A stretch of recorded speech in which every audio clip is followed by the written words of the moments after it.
বিজেপির প্রতিনিধি দলের প্রতি বিক্ষোভ সাধারণ মানুষের খুব স্বাভাবিক, যদিও আমরা এই ঘটনাকে সমর্থন করছি না। অত্যন্ত দুর্ভাগ্যজনক ঘটনা। তার পাশাপাশি আমরা এটাও বলছি যে গোটা উত্তরবঙ্গ জুড়ে আমরা দেখেছি 22 জন বিজেপির বিধায়ক রয়েছে এবং 6 জন সাংসদ। আমাদের প্রশ্ন থাকছে যে এই 6 জন সাংসদকে গোটা বিপর্যয়ের ক্ষেত্রে আমরা দেখতে পেলাম না। 22 জন এমএলএ যারা জনপ্রতিনিধি উত্তরবঙ্গের মানুষের ভোটে, জলপাইগুড়ি, আলিপুরদুয়ার, কুচবিহার, এমনকি দার্জিলিংয়ের মানুষের ভোটে যারা জিতেছেন, তাদেরকে আমরা এই দুর্যোগে দেখতে পাইনি।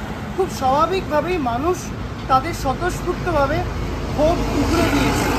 একটা প্রশ্ন আমাদের খুব স্বাভাবিকভাবে থাকছে, আমরা গতকালকের ভিডিও ফুটেজ সামনে এসেছে, আমরা দেখেছি যে সাংসদ খগেন মুর্মু তিনি যখন গাড়িতে উঠছেন ততক্ষণ পর্যন্ত তিনি অক্ষত ছিলেন। আপনারা যে ভিডিও ফুটেজ মিডিয়ায় দেখেছেন, আমরা যে ভিডিও ফুটেজ মিডিয়ায় দেখেছি, সেখানে কখনোই আমরা দেখতে পাইনি যে কোনো উত্তেজিত জনতা তার উদ্দেশ্যে সরাসরি ইট ছুঁড়েছে, বা এই ভিডিও ফুটেজ বা ছবি সামনে আসেনি যে ইট ছুঁড়ে তার মাথা ফাটছে। এখন প্রশ্ন হচ্ছে, গাড়িতে ওঠার পরে কি করে আক্রান্ত হলো? শঙ্কর ঘোষের উপস্থিতিতে এবং কেন্দ্রীয় বাহিনী, তার নিজের নিরাপত্তা বাহিনী সেখানে ছিল, সেই নিরাপত্তা বাহিনী কি করছিল?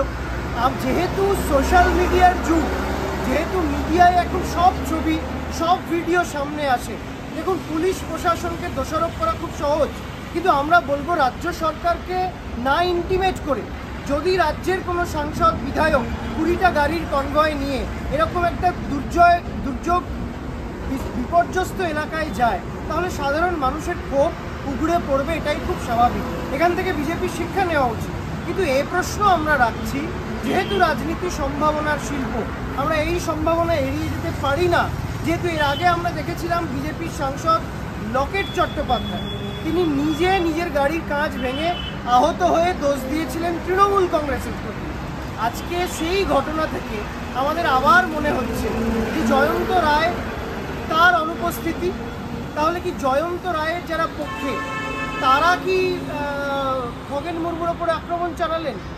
বিজেপির অন্তর্কলহ সেটা সামনে এলো, নাকি সাধারণ মানুষ তারা বুঝিয়ে দিলেন যে বাংলাকে বারবার বঞ্চিত করা, বাংলার জিএসটির টাকা কেটে নিয়ে যাওয়া, বাংলার প্রাপ্য আবাস যোজনার টাকা না দেওয়া, বাংলার প্রাপ্য সড়ক যোজনার টাকা না দেওয়া, হাজার হাজার লক্ষ হাজার কোটি টাকা বাংলার প্রাপ্য টাকাকে বাংলাকে বঞ্চিত করে এখানকার বিজেপির জমিদার নেতারা বলেন যে এই টাকা আটকে দিলাম, 100 দিনের কাজের টাকা আটকে দিলাম। তার একটা স্বাভাবিক স্বতঃস্ফূর্ত বিক্ষোভ, ক্ষোভ মানুষের আছড়ে পড়ল বিজেপির প্রতি। এ প্রশ্ন আমাদের থাকবে, তার কারণ রাজনীতি সম্ভাবনার শিল্প, আমরা এই বিজেপির নাটকের সম্ভাবনাকে উড়িয়ে দিতে পারছি না। নিশ্চিতভাবে পশ্চিমবঙ্গ পুলিশ গোটাটার তদন্ত করবে। আমাদের সোশ্যাল মিডিয়ার বন্ধু বিজেপির বন্ধুদেরকেও আমরা আহ্বান জানাচ্ছি, আপনাদের কাছে যদি এমন কোনো ভিডিও ফুটেজ থেকে থাকে, তার কারণ 24 ঘন্টা কাটতে চলেছে, আমরা এখনও পর্যন্ত এমন কোনো ভিডিও ফুটেজ বা ছবি সামনে পাইনি যেখানে আমরা দেখছি যে সাধারণ মানুষের ইটে খগেন মুর্মু আক্রান্ত হচ্ছে। তাই খুব স্বাভাবিকভাবেই বিজেপিকে বিশ্বাস করার কোনো প্রশ্ন নেই। আমরা সাধারণ মানুষকে বলবো, দুর্যোগের সময়, এই সময় আমরা কোনো রাজনীতির কথা বলতে চাই না। উত্তরবঙ্গের মানুষের সঙ্গে বাংলার প্রশাসন, রাজ্যের মাননীয় মুখ্যমন্ত্রী মমতা বন্দ্যোপাধ্যায় তিনি আছেন।